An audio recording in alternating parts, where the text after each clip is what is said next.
അയ്യോ പാവങ്ങളോട് കൈക്കരുത്ത് കാണിക്കുന്നതല്ല അതിന്റെ ഒരു ശരി.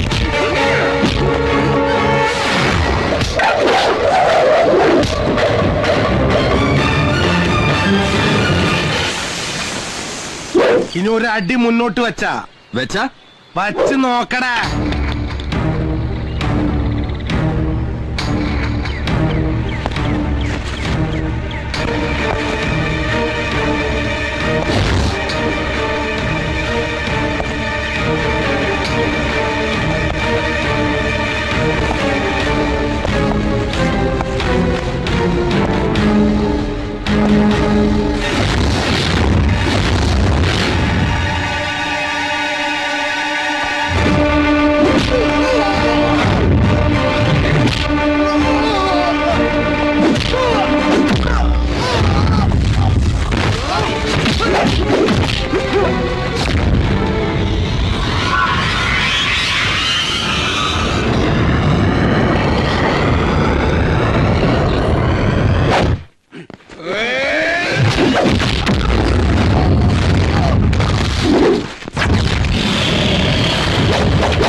ഉണ്ടാക്കിയ തന്തയുടെ അവകാശം പറഞ്ഞുകൊണ്ട് ഇനി മേലാൽ ഈ വീട്ടിൽ കാലുകുത്തിയ സ്വന്തം അമ്മയ്ക്ക് വായിക്കരിടാൻ നാട്ടുകാർ പോണോന്നും കരുതി കെട്ടും കെട്ടി ഇറങ്ങിയതാ.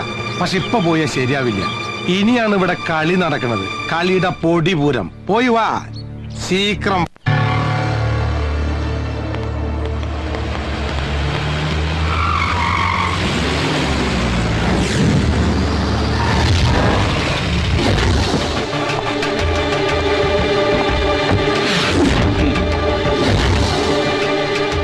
ഞാൻ അന്നേ പറഞ്ഞതാ, പുലിവാലുള്ള കേസാണെങ്കിൽ എന്നെ കച്ചവടത്തിൽ നിന്ന് വിട്ടേക്കെന്ന്. ഗോകുലം വീടിന്റെ പേരിന് എന്നെ തന്ന ചിക്കിലി വാരി നെഞ്ചോട് ചേർത്തപ്പോ നീ എന്നോടൊരു വാക്ക് പറഞ്ഞായിരുന്നു. അത് ജോസേട്ടാ, രണ്ടു മൂന്ന് പെണ്ണുങ്ങളെ വീടൊഴിപ്പിക്കാൻ പറ്റിയില്ലെങ്കിൽ ആണാന്ന് പറഞ്ഞ് നടന്നിട്ട് എന്താടാ കാര്യം? എന്തായാലും നിന്റെ അച്ഛന്റെ വെപ്പാട്ടിയുടെ മക്കള് കേമറ്റുകൾ തന്നെ. ജോസേട്ടൻ അവരൊന്ന് പരിചയപ്പെടണല്ലോ. ഈ ഓർമ്മയ്ക്കായിട്ട് പിള്ളേരൊക്കെ ചെയ്യുമല്ലോ. എന്തോട്ടാ പറഞ്ഞ എടാ കണാരാ ഏതോ ഒപ്പിട്ട് വാങ്ങൂലടാ ഓട്ടോഗ്രാഫ്. ആ അത് തന്നെ. നിന്റെ മറ്റേ വകയിലെ പെങ്ങന്മാരെ കണ്ടിട്ട് ജോസേട്ടൻ അതൊരെണ്ണം സംഘടിപ്പിക്കണം. ജോസേട്ടാ അതിപ്പോ എന്താ പെങ്ങന്മാരുടെ മുമ്പിൽ നാണം കെട്ടപ്പോ ഇടകളാക്കാം. ഒന്ന് ഞാൻ പറഞ്ഞേക്കാം, ആരെ കൊണ്ടിട്ടാളി എന്റെ കാര്യം നടന്നിരിക്കണം. ഒന്നും രണ്ടുമല്ല, ലക്ഷങ്ങളാണ് നിന്നെ വിട്ടു ഞാൻ ഇറക്കിയിരിക്കുന്നത്.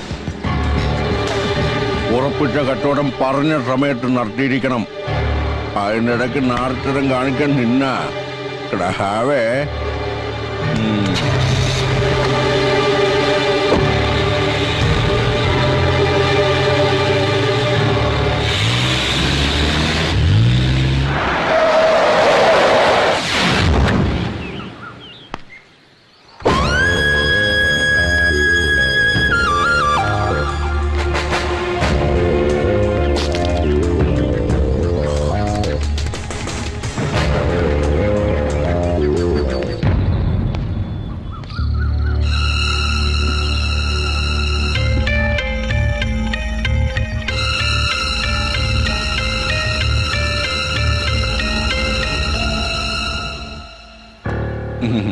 ഞാൻ ജോസേട്ടൻ എല്ലാരും വിളിക്കുക.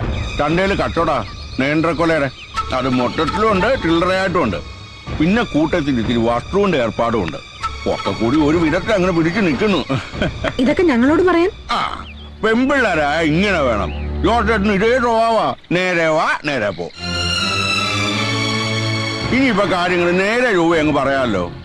ഇവരുടെ ആങ്ങളെ രവിശങ്കർ ഈ പൊരയും പറമ്പും എനിക്ക് കച്ചവടം ചെയ്തിരിക്കുക. എഴുതിയ കരാറിന്റെ കാലാവധി ഏകദേശം തീരാറായി. പൊന്നാങ്ങളെ പറഞ്ഞ പെങ്ങന്മാര് കേൾക്കില്ലെന്നറിയാം. അതുകൊണ്ട് നിങ്ങളുടെ തിരുമുഖം കണ്ട് സങ്കടം പറയാൻ വന്നതാ.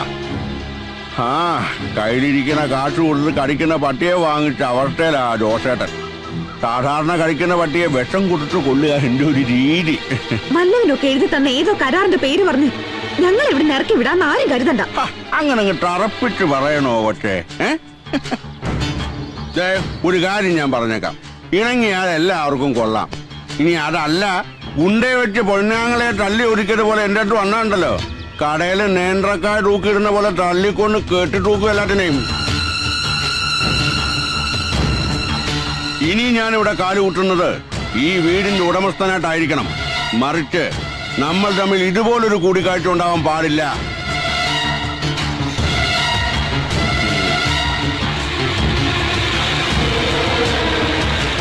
ജോസേട്ടാ,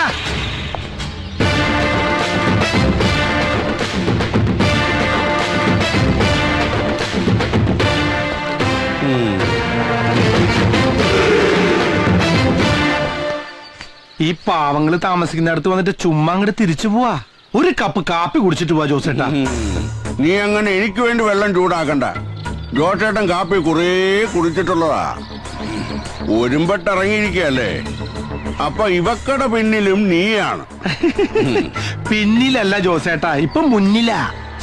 ഈ ജോസേന്റെ ഒരു കാര്യം ഒന്ന് പതുക്കെ പറ. ഇനി ഇത് ആരെങ്കിലും കേട്ടിട്ടാണ് ഇല്ലാത്ത കോരെന്ന് പറഞ്ഞുണ്ടാക്കാൻ. ഞാൻ നിനക്കിട്ടൊരു പണി തന്നപ്പോ നീ ഒരു 8ന്റെ പണി എനിക്കിട്ടു പണിതു. നമുക്കിട്ട് പണിയാൻ വന്നവരെ സന്തോഷിപ്പിച്ച് വിടണമെന്നാണ് മലാക്ക കോളനിന്ന് പോരുമ്പോ മൂസബായി പറഞ്ഞേക്കണേ. അച്ഛന്റെ സ്ഥാനത്ത് നിൽക്കണ മൂസബായി പറഞ്ഞ എനിക്കത് കേൾക്കാതിരിക്കാൻ പറ്റുമോ ജോസേട്ടാ?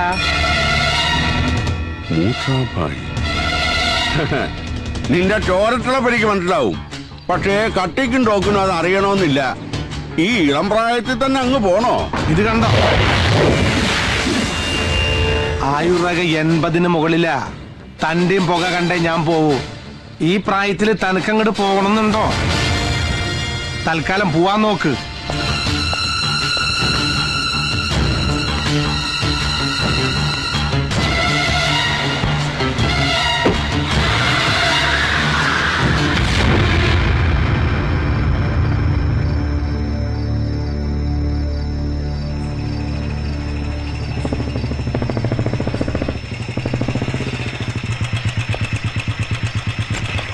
പോയ കാര്യം വല്ലതും അറിഞ്ഞോ മോനെ?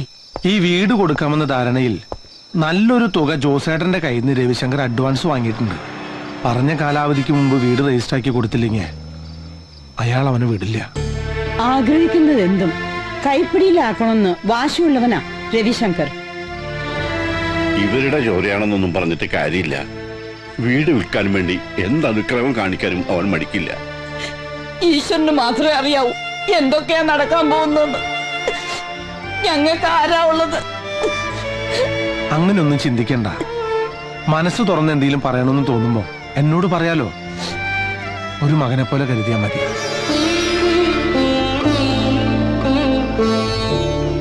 ഇവിടത്തെ ഒരു കാര്യത്തിൽ ഇനി രവിശങ്കർ തലയിടില്ല. തല്ലും കുത്തും ഒന്നും വേണ്ട. എതിർക്കാൻ ആളുണ്ടെന്നറിഞ്ഞ രവിക്ക് ദേഷ്യവും വാശിയും കൂടുകയുള്ളൂ. സ്വന്തം അമ്മ പോലും പറഞ്ഞാൽ അനുസരിക്കാത്തവനാ രവിശങ്കർ. ഇവിടെ കോടതി നിയമൊക്കെ ഉണ്ടല്ലോ മുത്തശ്ശി. നമുക്ക് ആ വഴിക്കൊന്ന് ആലോചിക്കാം. എന്താ? അല്ല, ഞാൻ പറഞ്ഞെന്നുള്ളൂ. എല്ലാവരും കൂടി ആലോചിച്ചൊരു തീരുമാനം എടുത്താൽ മതി. എന്നെ കൊണ്ട് കഴിയാവുന്ന എന്ത് സഹായം ഞാൻ ചെയ്യാം.